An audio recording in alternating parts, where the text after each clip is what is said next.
रोक दे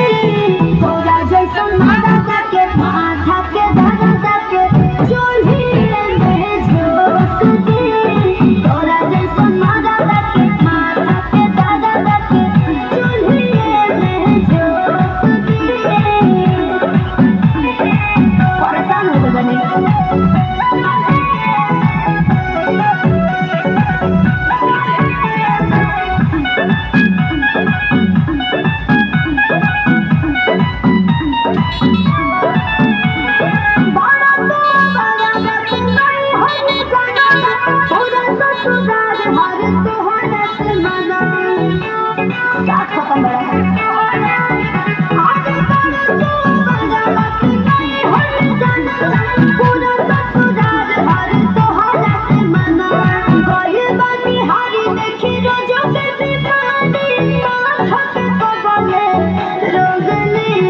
तोरा जैसन माता के